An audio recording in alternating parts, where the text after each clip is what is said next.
하나님, 제가 기쁨의 목사가 되게 해주세요. 근데 진짜 좀 웃긴 목사가 되고 싶거든요. 우리의 기쁨이 언제 사라져 버립니까? 우리와 누군가 싸울 때 그래요. 우리의 많은 인간관계들이 기쁨으로 계속되게 하는 비결, 아픔으로 깨어지지 않게 하는 비결은요,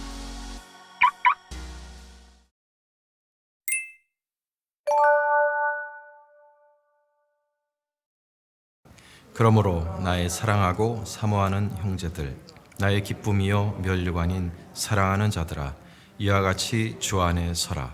내가 유오디아를 권하고 순두개를 권하노니 주 안에서 같은 마음을 품어라. 또 참으로 나와 멍에를 같이 한 내게 구하노니 복음에 나와 함께 힘쓰던 저 여인들을 돕고 또한 클레멘도와 그 외에 나의 동역자들을 도우라. 그 이름들이 생명책에 있느니라. 주 안에서 항상 기뻐하라. 내가 다시 말하노니 기뻐하라. 너희 관용을 모든 사람에게 알게 하라. 주께서 가까우시니라. 아멘. 오늘 바울께서 우리에게 주 안에서 항상 기뻐하라. 내가 다시 말하노니 기뻐하라고 명령하셨습니다. 우리가 기뻐하며 사는 것이 하나님의 뜻입니다. 그것도 항상 기뻐하며 사는 것이 우리 하나님의 뜻입니다. 기쁘게 사시는 저와 여러분 될 수 있기를 축원합니다. 항상 기뻐하라고 하셨어요. 우리가 세상 일에서 기쁨의 이유를 찾으면 항상 기뻐할 수가 없습니다. 왜냐하면 세상 일이라는 것은 잘 될 때도 있지만 안 될 때도 있어요. 건강할 때가 있지만 아플 때도 있고, 많이 버는 때가 있지만 또 못 버는 때도 있습니다. 즐거울 때도 있고 또 슬플 때도 있고, 우리가 세상 일에 기쁨의 이유를 찾으면 항상 기뻐할 수가 없습니다. 그러나 우리가 주 안에서 기쁨의 이유를 찾으면 항상 기뻐할 수 있는 사람이 될 수 있는 줄로 믿습니다. 주 안에서 기뻐하는 법을 배워야 되겠습니다. 저는 크게 한 세 가지가 마음속에 떠올랐습니다. 주 안에서 기뻐한다는 것. 첫째는 우리가 주 안에서 새롭게 살아난 생명, 새 생명을 다시 찾은 그 영혼들에게 우리의 기쁨의 초점을 맞추면 이 기쁨이 영원히 가는 기쁨이 됩니다. 항상 기뻐할 수 있습니다. 제 인생의 가장 큰 기쁨은 누군가 예수를 믿고 하나님의 자녀가 되며 새로운 생명을 얻는 것을 보는 것입니다. 그게 제일 기뻐요. 제가 가난할 때도 그걸 보면 기쁘고, 몸이 죽도록 아파도 그걸 보면 기쁩니다. 이러한 기쁨이 우리에게 있기를 축원합니다. 두 번째는 하나님께 다 맡길 때 마음이 기뻐요. 어떻게 살지? 어떻게 먹고 살까? 내가 이 위기를 헤쳐나갈 수 있을까? 그 두려움과 염려가 내 마음을 엄습할 때는 기쁨이 없어요. 그런데 하나님이 다 사실은 붙잡고 계시지 않습니까? 하나님이 다 컨트롤하고 계십니다. 그 하나님께 모든 것을 맡길 때 기쁨이 회복되는 것입니다. 이 기쁨이 여러분에게 있기를 축원합니다. 마지막으로 기쁨은 관계 속에 있는 거예요. 내 주변에 있는 사람들과 사랑하면서 행복한 좋은 관계를 가지고 살아갈 때 기쁨이 넘칩니다. 돈이 좀 없어도 어떻습니까? 가족들과 친구들과 교우들과 사랑하는 사람들과 사랑의 관계를 가지며 살아가면 행복하고 기쁜 거예요. 반대로 돈이 아무리 많으면 뭐예요? 싸우고 갈라서고 미워하고 서로 증오하면 기쁨이란 일도 없는 것입니다. 그러므로 이 세 가지를 우리가 생각한다면요, 언제나 기쁜 사람이 될 수 있습니다. 항상 기쁜 사람이 될 수 있습니다. 주 안에서 기쁨의 이유를 찾으면. 하나님은 우리가 그렇게 주 안에서 기쁨의 이유를 찾으며 항상 기뻐하는 사람이 되기를 원하시는 줄로 믿습니다.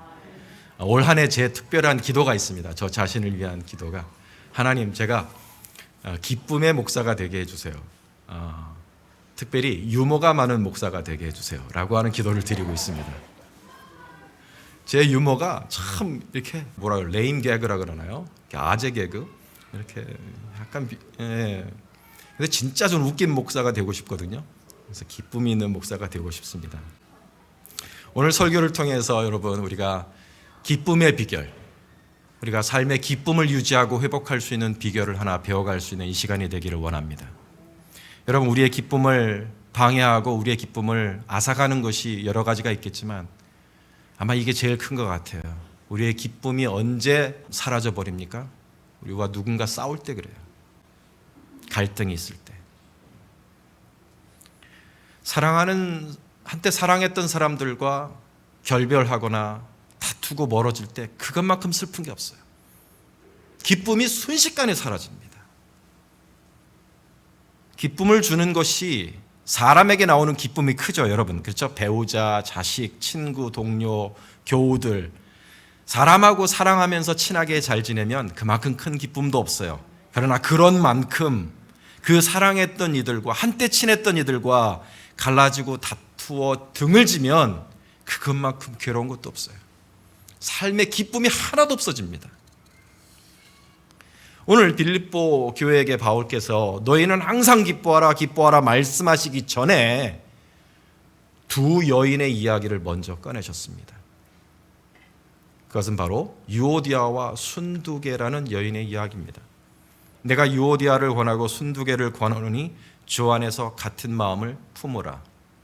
이 두 여인이 빌립보 교회의 두 성도된 유오디아와 순두계가 서로 다투어 갈라섰습니다.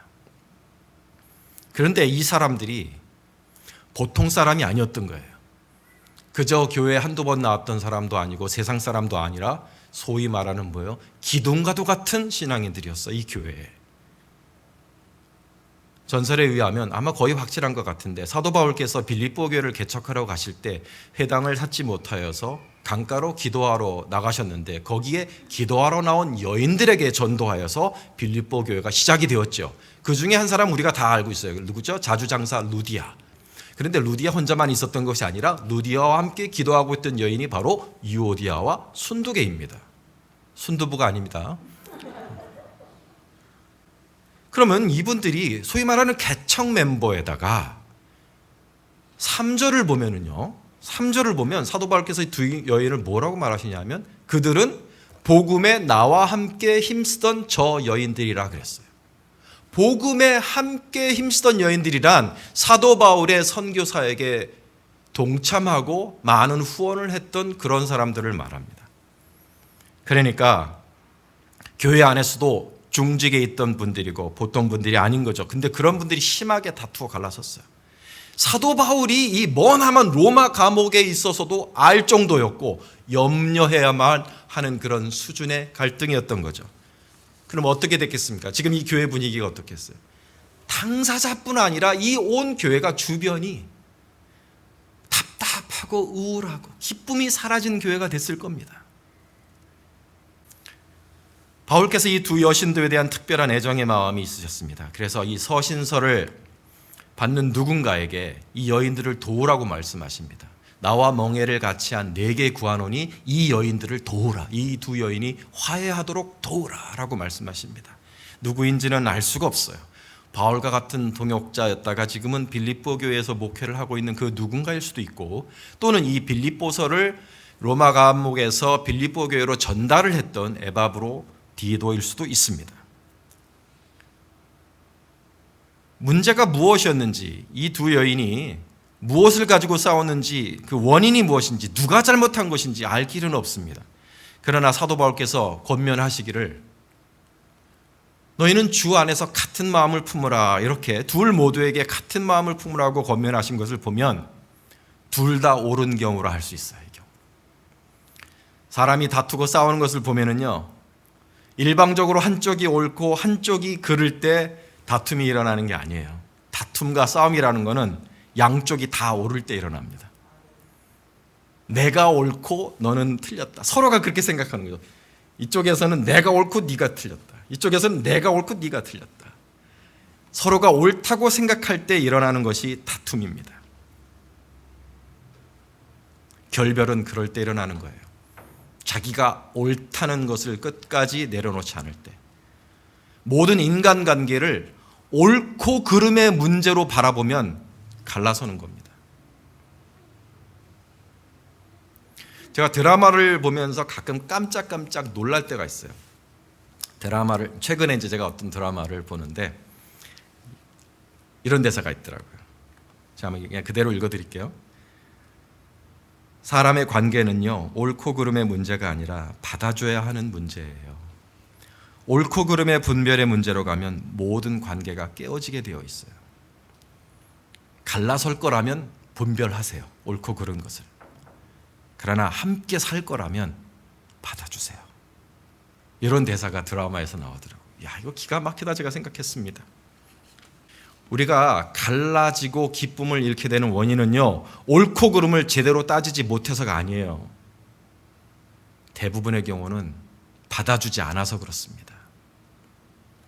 오늘 사도 바울은 기뻐하라, 한 마음을 품으라 하신 후에 이 말씀을 덧붙이십니다.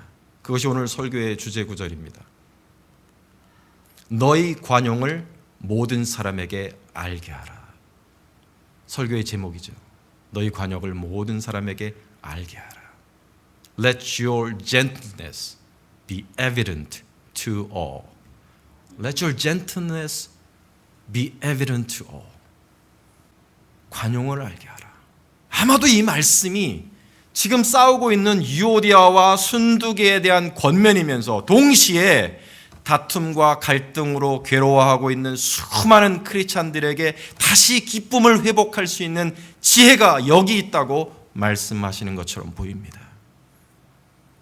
부부와 부모 자식 관계와 친구, 교우, 직장 동료, 우리의 많은 인간관계들이 기쁨으로 계속되게 하는 비결, 아픔으로 깨어지지 않게 하는 비결은요, 우리가 관용을 배우는 것, 관용이 있는 사람이 되는 것뿐입니다.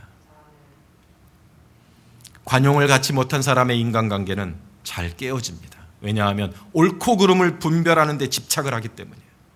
관용을 갖지 못하면 사람들이 계속 떠나가는 거예요. 주변에서.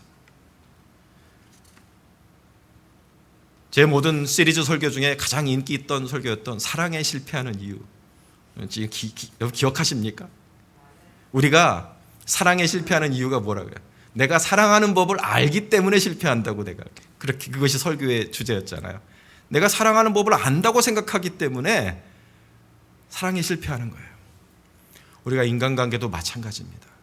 내가 인간관계를 잘한다고 생각하면 실패하는 거예요. 사실은 배워야 될 것을 못 배웠어요. 뭘 배워야 되느냐? 관용하는 걸 배워야 돼요. 그러면 관용이란 뭘까요, 여러분? 뭐가 관용일까요? 도대체 어떻게 사는 것이 관용을 보이는 것입니까? 관용이라는 말이 한국에서도 한국어로도 자주 쓰이는 단어이기 때문에 우리에게 어떤 선입견이 있습니다.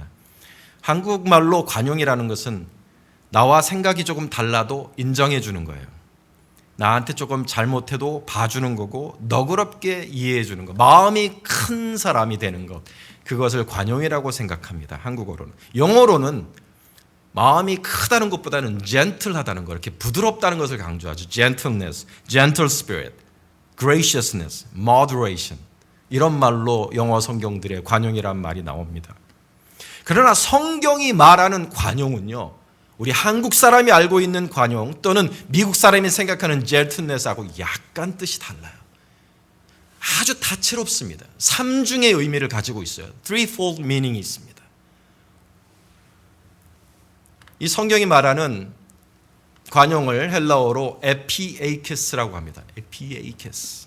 발음하기도 어려운 이 단어가 다채로운 3중의 의미를 가지고 있습니다. 이 세 가지가 다 중요해요. 오늘 저는 여러분과 이 관용의 이 3중 의미를 한번 깊이 한번 살펴보려고 합니다.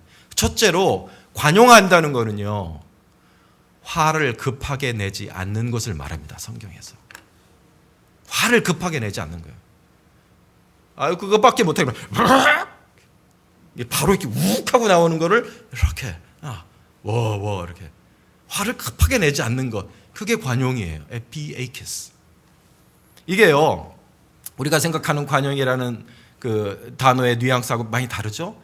근데 이게는요 굉장히 유명한 단어예요. 사실은요 헬라 문학에서, 헬라 철학에서 굉장히 유명한 말입니다. 이게 이제 우리가 헬라 철학 그러면 이제 대가를 아리스토텔레스라는 사람을 많이 들어요. 이 아리스토텔레스가 이 단어를 어떻게 보면은 사람의 미덕 중에 가장 중요한 미덕이라고 그렇게 말을 했습니다. 관용이란 열정과 무기력의 중간에 있는 중용의 도다. 열정도 아니고 무기력도 아닌 그 중간에 밸런스가 있는 덕이 무엇이냐? 그게 관용이라 그랬어요. 에피에이케스. 뭐냐 하면 이 단어를 언제 쓰냐면 누군가 이렇게 모욕적인 말을 하는데 화로 맞받아치지 않는 거예요. 분노를 내지 않는 겁니다. 조곤조곤 말을 하고 조리 있는 말로 조용하게 이렇게 타이르는 그런 현인의 모습을 묘사할 때 관용이 있는 사람이다. 에피에이케스가 있는 사람이다. 그렇게 썼다는 것입니다. 당시 사람들에게 아주 유명한 말인 거예요. 이 아이디어가 성경에 가득합니다. 성경에 우리 크리스찬들이 어떻게 살아야 되는지를 말할 때 이 말씀이 화를 급하게 내는 사람이 되어서는 안 된다는 것이 성경에 가득 있어요. 여러분에게 빠르게 한번 보여드리려고 해요. 고린도전서 13장 5절, 여러분 사랑이 무엇인지를 말할 때 사랑은 성내지 아니하며라고 해서 5절에서 말하고 있는데 킹 제임스 버전을 보면은요, Love is not easily provoked. Love is not easily angered. 이렇게 말해놓고 있어요.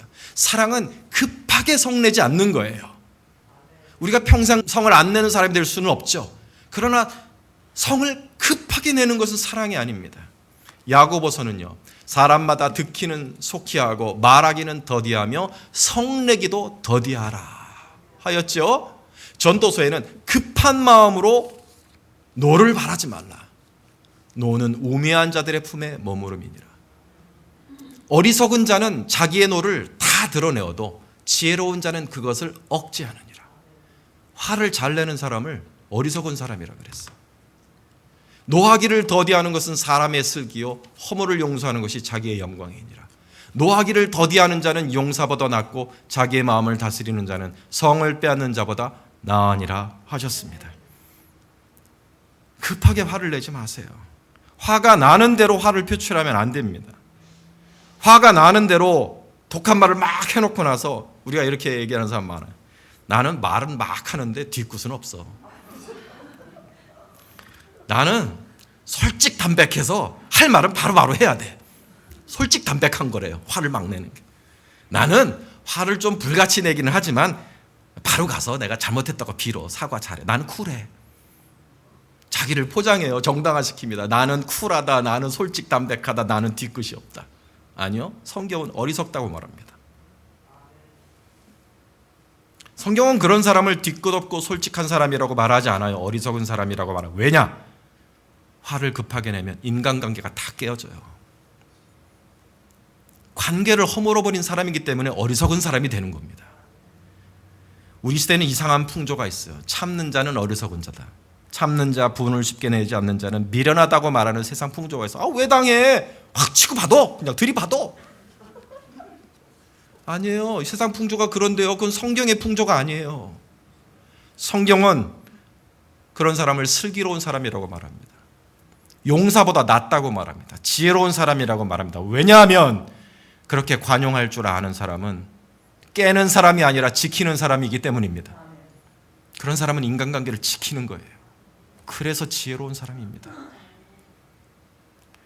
두 번째로 관용한다는 건요, 온유하게 대하는 것을 말합니다. 사람을 온유하게, 소프트하게, 텐더하게 이렇게 대하는 것을 관용한다고 말해요. 성경에서는. 이게요, 성경에 독특하게도 동어 반복 교차 사용이라는 그런 문학적인 양식이 있습니다. 뭐냐 하면 같은 의미의 단어고 심지어는 원어도 이게 원어도 같은데 단어를 다른 단어를 말해요. 그러나 같은 말이에요. 그게 어디서 나오느냐? 디도서 3장 2절을 보면은요, 범사의 온유함을 모든 사람에게 나타낼 것을 기억하게 하라. 범사의 모든 사람에게 온유함을 나타내라 그랬잖아요. 이 온유함이 원어가 똑같아요. 관용이라는 말이랑 에피에이케스를 그대로 써요. 그러니까 관용한다는 것과 온유하다는 것은 같은 말인 거예요. 이거를 정확하게 고린도후서 10장 1절에는 이게 아예 병행으로 나와요. 너희를 대하여 대면하면 겸비하고 떠나 있으면 담대한 나 바울은 이제 그리스도의 온유와 관용으로 친히 너희를 권하고. 이게 같이 가는 말입니다. 관용이 있다는 것은 사람을 온유하게 대한다는 거예요. 그리스도인은 부드럽게 대할 줄 알아야 됩니다. 사람을 부드럽게 대할 줄 알아야 돼요. 우리 크리스찬은. 남편들 여기 계시죠? 우리 와이프에게 부드럽게 대해주세요. 스윗하게 말해주세요. 요즘 오해가 있어요. 막대하면 남자다운 거예요. 여자는 나쁜 남자를 사랑해. No. 제가 제일 매력적으로 보는 남자가, 남자인데도 이렇게 반하게 되는 사람이 누구냐면, 이렇게 막 거친 야생마 같이 생긴 경상도 사람인데 되게 이렇게 스윗한 사람 있잖아요. 얼마 전 텔레비에 싱어게인이라는 프로그램에 록커가 한 사람 나왔습니다. 이렇게 막 머리 기르고 경상도 사나이 아주 그 소리 지르는 노래 부르는 사람도. 이 사람이 그 와이프를 대하고 사람들 대하는데 얼마나 스윗하게 얘기를 하는지 제가 그냥 푹 빠져버렸어요. 제가 개인은 아닙니다만은 얼마나 멋있게 보이는지. 부드럽게 젠틀하게 대해주세요. 그게 멋있는 남자 되는 겁니다. 여자는 남편에게 부드럽게 대해주십시오. 베드로 전서 3장 1절은 아내들아 이와 같이 자기 남편에게 순종하라. 이는 혹 말씀을 순종하지 않는 자라도 말로 말미암지 않고 그 아내의 행실로 말미암아 구원을 받게 하려 함이니 너희의 두려워하며 정결한 행실을 품이라. 너희의 단장은 머리를 꾸미고 금을 차고 아름다운 베르사치를 입는 외모로 하지 말고 오직 마음에 숨은 사람을 온유하고 안정한 심령에 썩지 아니할 것으로 하라. 이는 하나님 앞에 값진 것이니라.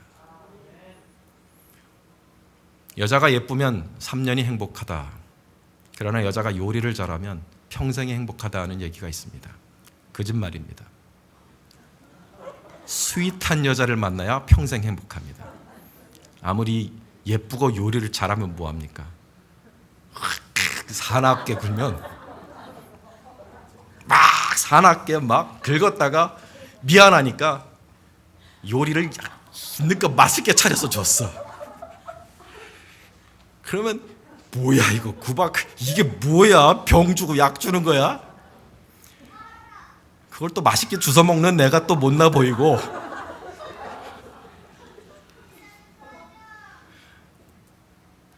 스윗한 여자가 최고입니다. 온유하고 안정한 심령으로 자기를 단장하라. 이게 사도 바울의 말씀이, 이 베드로 사도의 말씀이 기가 막히게 맞는 말이에요. 온유하게 대하시기를 바라요. 특별히 남편이 예수 안 믿는 분들 여기 몇 분 앉아 계신데 남편에게 부드럽게 스윗한 아내가 되시기 바랍니다. 꼭 남편과 아내의 관계뿐 아니라 그리스도 안에서 만나는 모든 사람들에게 여러분 온유한 사람이 되십시오. 자녀에게 너무 엄하게 하지 마세요. 엄친만 되지 마시고 자친도 되어주셔야 돼요.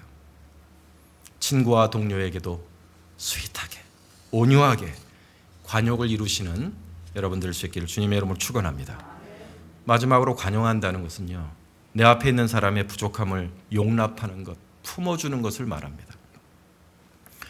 우리가 에피에이케스라는 관용한다는 말이 신약에만 있는 헬라어이기 때문에 구약에는 이 단어가 없겠지 생각하겠지만 기원전 200년쯤 됐을 때 이 구약 성경, 히브리어로 된 구약 성경을 헬라어로 한번 번역을 한 적이 있어요. 우리가 그것을 이제 70인역이라고 하는데, 거기 보면은 이 신약의 헬라어가 구약에 어디서 쓰였는지가 이게 재미난 거죠. 그래서 이 관용이라는 단어가 구약에 어디 쓰였는지를 보니까 사무엘상 12장 22절에 쓰여 있더라 이것입니다. 여호와께서는 너희를 자기 백성으로 삼으신 것을 기뻐하셨으므로 여호와께서는 그의 크신 이름을 위해서라도 자기 백성을 버리지 아니하실 것이요 라고 했을 때 사람을 버리지 않는다, 이 말에 관용이라는 단어를 쓰신 거예요. 이스라엘이 하나님 앞에 한참 부족하고 죄도 많고 실수도 많고 허물도 많은데도 하나님께서 우리를 선택하셨기 때문에 죄 많고 허물 많은 우리를 버리지 아니하시고 자기 이름을 위해서 참고 견디셨다는 것입니다. 그게 관용이에요. 그러므로 우리가 관용을 배우고 관용을 실천하려고 마음먹은 하나님 백성이 여기 계시다면, 내 앞에 서 있는 내 남편, 내 자식, 내 친구, 내 교우, 내 목사, 이 사람들의 부족함을 용납하고 참고 견디어 보기를 오늘 결심하시기를 바랍니다. 고린도후서 11장 1절에 원하건대 너희는 나의 좀 어리석은 것을 용납하라, 청하건대 나를 용납하라 하셨고, 누가 누구에게 불만이 있거든 서로 용납하라. 피차 용서하되 주께서 너희를 용서하신 것 같이 너희도 그리하라. 주님께서 나를 용납하신 것처럼 너희도 서로 용납하라 하신 거예요. 여러분 잘 아시는 1만 달란트와 100데나리온의 비유가 있습니다. 한 사람이 1만 달란트 빚졌는데 불쌍하여서 탕감을 받았어요. 그런데 그 은혜를 잊지 않고 자기한테 잊어버리고선 100데나리온 빚진 자를 용서하지 않고 때리고 구박합니다. 그를 불러다가 다시 가두는 이런 비유를 여러분 잘 아시죠? 여러분, 우리 앞에 있는 사람들에게, 특별히 가까운 사람일수록 부족하고 못난 부분이 보일 때마다 그걸 고쳐보려고 지적하고 야단을 치면은요, 지적하고 야단만 치면 그건 관용이 아니에요. 물론 남편 잘 되게 하려고 그러는 거고 자식 잘 되게 하려고 그러는 거죠. 하지만 훈계와 지적이 지나치면 안 됩니다. 그 마음보다 먼저 내 마음속에 있어야 되는 마음이 무엇이냐? 받아주는 마음이 먼저 있어야 합니다. 용납하는 마음이 먼저 있어야 합니다. 그래, 네 못난 거 내가 감당하고 산다. 물론 이 설교를 들으시면서 아이고 목사님, 이 못난 거 내가 언제까지 감당하고 살아야 됩니까? 왜 하나님이 이렇게 못난 사람을 나한테 맡기셨나? 나는 언제까지 이렇게 받아주고 살아야만 하나? 사람을 용납하고 감당하는 짐이 무겁게 느껴질 수도 있어요. 그러나 신세 한탄하실 문제가 아닙니다. 절대로. 이건 내가 하나님한테 받은 은혜를 조금이나마 되갚으라고 하나님이 내게 주신 숙제구나. 사명으로 알아야 됩니다. 여러분, 거창한 곳에서 사명을 찾지 마세요.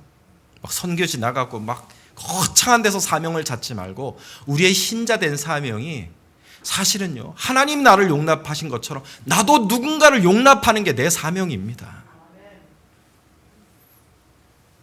죄인을 용납하시고 감당하신 하나님의 모습을 내가 조금이나마 닮아가자, 그게 내 사명이다라고 이 마음으로 따라가면은요, 하나님이 나를 기쁘게 바라보시고 그게 하나님 앞에 아름다운 순종이 됩니다. 베드로전서 2장 19절에 부당하게 고난을 받아도 하나님을 생각함으로 슬픔은 참으면 이는 아름다워나 하셨어요. 억울하죠. 왜 내가 받아줘야 되나? 왜 내가 계속 용납만 하고 살아야 되나? 생각하면 부당하죠. 억울하죠. 근데 그걸 하나님의 뜻으로 알고 하나님이 나를 감당하신 것처럼 나도 누군가를 감당하는 게 하나님의 뜻이다 생각하고 그렇게 나아가면은요, 그건 하나님 앞에 아름다운 것이 되는 거예요. 하나님 앞에 아름다운 순종이 되는 것입니다. 부족하고 흠이 많은 사람들이 세상에 너무 많습니다. 아마 대부분 그럴 것 같아요. 그런데도 이 세상이 이렇게 흘러가는 거는요, 이 세상이 그렇게 유지가 되고 하나님의 경륜으로 흘러갈 수 있는 이유는요, 누군가의 부족함을 용납하고 품고 가는 사람들이 이 세상에 있기 때문입니다. 그런 사람들이 없으면 가정이 유지가 될 수가 없고 교회가 유지가 될 수 없고 사회가 유지가 될 수가 없어요. 누군가를 용납하는 사람이 없으면. 이 마음이 특히 교회에게 필요합니다. 사람들이 교회에서 바라고 원하는 거는요, 옳고 그름을 따지는 눈이 아니에요. 사람들이 바라고 기대하는 것은 교회에서 죄인을 용납하신 하나님을 닮은 마음, 나의 부족함을 감싸주는 푸근한 마음, gentleness. 사실 사람들이 교회에 기대하는 것은 그것입니다. 좀 봐주세요. Give him a break. 좀 봐주세요. 교회는 좀 봐주는 곳이 돼야 돼요. 딱 떨어지는 곳이 되면 안 되고 딱딱 원하는 기준에 맞춰가는 그런 곳이 아니라 좀 봐주는 곳이 돼야 돼요. 푸근한 곳이. 그게 하나님을 닮는 겁니다. 모든 부분에 완벽하고 딱딱 제대로 하는 것이 하나님의 모습이 아니고 사실은 하나님의 은혜와 용납하심이 보이는 곳. 죄인이 용납이 되고 능력이 부족한 사람이 용납이 되고 내 모습 그대로 사랑받을 수 있는 곳, 내 모습 그대로 자유로울 수 있는 곳. 끊임없이 고치려는 사람보다는 하나님처럼 품어주시는 그런 사람이 되시기를 바랍니다. 그게 관용입니다. 물론 이와 같이 관용하는 사람이 되는 게 쉽지는 않겠죠. 쉽게 화를 내지 않고 참는 거, 부드럽고 스윗하게 대해주는 거, 오래 참고 받아주는 거 쉬운 일은 아닙니다. 그것을 아셨는지 사도 바울께서 오늘 너희 관용을 모든 사람에게 알게 하라 이 말씀을 하신 뒤에 한마디를 덧붙이세요. 뭐냐? 너희 관용을 모든 사람에게 알게 하라 주께서 가까우시니라 그러셨어요. 이걸 일주일 내내 생각했습니다. 이게 무슨 관계가 있을까? 주님께서 가까우시다는 거하고 내가 관용을 베푸는 게 무슨 관련이 있을까? 주께서 가까우시다는 말은 주님의 재림을 말하는 것이겠죠. 주님의 재림이 가까우시니까 너희는 사람들에게 관용을 알게 하라. 이걸 한참을 생각하다가 성경에 짝이 맞는 다른 구절이 하나 떠올랐어요. 고린도전서 7장입니다. 내 생각에는 이것이 좋으니 곧 임박한 환난, 곧 임박한 주님의 재림으로 말미암아 사람이 그냥 지내는 것이 좋으니라. 내가 아내에게 뭐였느냐? 노이기를 구하지 말아라. 이혼하지 말란 얘기입니다. 아내에게서 노였느냐? 다시 재혼하지 말아라. 아내를 구하지 말라. 그런 얘기입니다. 그대로 있으라는 겁니다. 형제들아, 내가 이 말을 하노니 그때가 단축하여진 거로, 잘 들으세요. 곧 이후로부터, 지금부터는 어떻게 살라고요? 안에 있는 자들은 없는 자 같이 하며, 우는 자들은 울지 않는 자 같이 하며, 기쁜 자들은 기쁘지 않은 자 같이 하며, 매매하는 자들은 없는 자 같이 하며, 세상 물건을 쓰는 자들은 다 쓰지 못하는 자 같이 하라. 이 세상의 외형은 지나감이니라. 안에 있는 자들은 없는 자 같이 살아라. 남편 있는 자는 남편이 없는 자 같이 살아라. 우리가 관계에 집착을 하면 관용이 안 됩니다.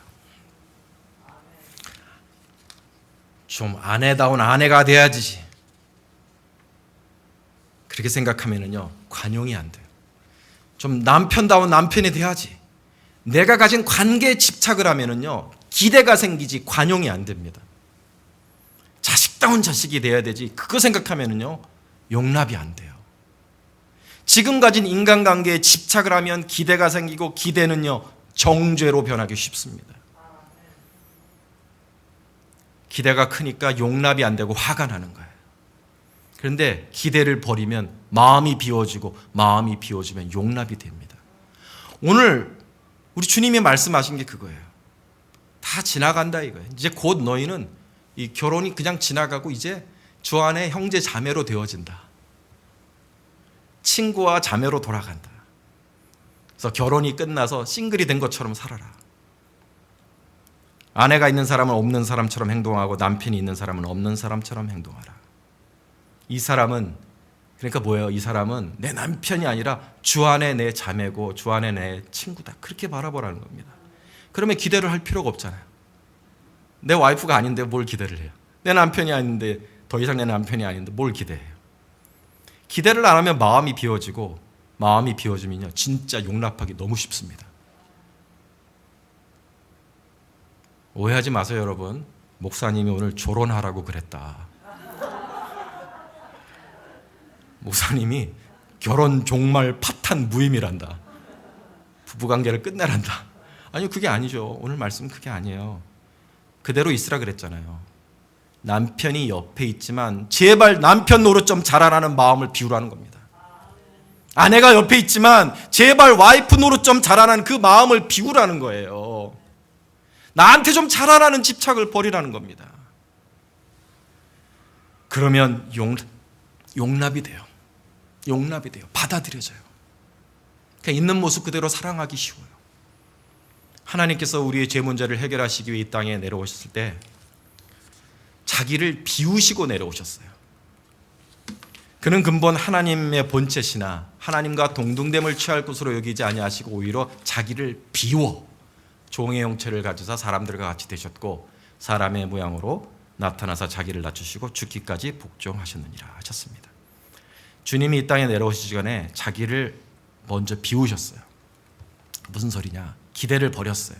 하나님 대접받을 기대를 버리고 이 세상에 내려오셨어요. 너희는 인간, 나는 하나님, 너희는 나에게 하나님 대접을 해야 돼. 그 마음을 다 비우셨다는 거예요. 대접받기를 원치 않으셨어요. 그러니까 대접받기를 원치 않으시니까 분노하지 않으셨어요. 그냥 자기의 길을 묵묵히 가신 거예요. 심지어는 사람들이 주님을 전혀 하나님으로 대하지 않았죠. 대들고 때리고 욕하고 모욕하고 가시관을 찍어받고 채찍질을 하고 결국은 십자가에 못 박았는데도 주님은 분노하지 않으셨어요. 왜냐? 그걸 바라지 않으셨으니까. 하나님 대접받는 걸 바라지 않으셨으니까. 아버지여, 저들을 용서하소서. 저들은 저희의 하는 일을 모릅니다. 주님의 이러한 끝없는 관용은 주님이 자신을 철저하게 비우셨기 때문에 가능한 일이었습니다. 이걸 배워야 돼요, 여러분. 주님도 자기를 비우셔서 거스리는 우리를 용납하셨는데 우리도 좀 비워야 돼요. 자신을 비워서 인간관계에 대한 집착을 버려야 됩니다. 여자가 여자다워야지. 남편 대접 제대로 해야지. 남자가 좀 남자다워야지. 목사가 좀 목사다워야지. 성도가 좀 성도다워야지. 이렇게 서로에 대한 기대, 그런 마음을 비우라는 겁니다. 비우면 왜 나를 이 정도로밖에 대접 안 하는지 그 원망이 사라져요. 제가 요즘 자기를 좀 비웠습니다. 제 와이프한테 기대하는 게 있었는데 제가 그걸 싹 내려놨어요. 그러니까 제가 용납이 되는 거예요. 지금 한 분도 아멘을 안 하시고 아무도 동의를 안 하시는데, 그렇죠? 여러분 마음속에 그런 말 드시잖아요. 목사님, 용납을 하면 사모님이 용납을 하시겠지, 목사님이 천사 같은 사모님 뭐 용납할 게 있다고. 그런 생각 하시죠? 여러분, 부부간에는 다 아무도 모르는 겁니다. 뭐가 있는지. 여러분의 말씀은 드릴 수 없어요. 근데 내가 진짜 한 가지를 포기했어요. 집사람한테 기대하는 게 있는데 그걸 진짜 내려놨어요. 내가 십자가에 못을 박았어. 하나님, 나 포기하고 살 겁니다. 정말 마음을 비우니까요, 와이프가 이쁘게 보여요. 그걸 막 기대할 때는 그렇게 미울 수가 없어. 왜 안 해주지? 왜 나한테 저거 안 해주지? 생각을 할 때는 미워 죽겠어요. 근데 그 마음을 진짜 비우니까, 그래, 모든 것은 다 지나갔고 이 사람은 내 주 안의 자매다, 이렇게 생각하잖아요. 이뻐요. 내 마음으로부터 용납이 돼요. 그러니까 내가 소프트하게 말할 수 있어. 제가 작년에 여러 번 말씀드려서 죄송합니다만은 하나님께서 물질의 축복을 많이 주셨어요. 한 해를 돌이켜보니까 내가 순종한 게 그거였어요. 하나님이 연초에 분명히 저한테 약속하셨거든요. 내가 100배의 순종을 하면 내가 100배의 축복을 주리라. 근데 따져보니까 제가 2배 순종했더라고요. 100배는 못했어요. 근데 한 가지 순종한 게 그거예요. 내가 비운 거. 뭔가를 기대하는 마음, 그 원망을 내가 버렸어요. 있는 모습 그대로 사랑하기로 결심을 하니까 그게 하나님 앞에 아름다운 순종이었던 거예요. 그래서 제가 축복받은 이유가 저는 거기 있다고 생각합니다. 특별히 일을 잘한 것도 아니고 특별히 사역을 더 열심히 한 것도 아니고, 제가 특별히 작년에 특별한 하나를 꼽자면 그 한 가지였습니다. 그게 저를 너무너무 자유롭게 하고 너무 행복하게 하고 기쁘게 만들었어요. 비우니까 기쁘더라고요. 비우니까 용납이 되고, 그러니까 기뻐요. 거기다가 물질의 축복도 받고. 사랑하는 여러분, 우리 기쁘게 사십시다. 내 삶이 어떤 상황이건 세상이 주는 기쁨이 아니라 그리스도 예수 안에 있는 기쁨을 발견하고 그 기쁨으로 사십시다. 그러려면 우리의 기쁨을 앗아가는 이 갈등을 피하며 살아갈 수 있는 지혜가 필요해요. 관용을 보이며 살아갈 줄 아는 지혜로운 성도가 되어야 되겠습니다. 죄 많고 허물 많고 반역하는 우리들을 끊임없이 용납하신 주님의 자기 비우심을 본받아서 마음을 비우고 집착을 버리고 내 관계 속에 있는 사람들을 하나님 안에 있는 그런 불쌍한 인간으로 그렇게 바라보면서 부드럽게 대해주고 온유하게 대해주고 받아주면서 살아가는 그런 관용 속에서 기쁨으로 늘 살아갈 수 있는 저와 여러분 될 수 있기를 주님의 이름으로 축원합니다. 기도하겠습니다.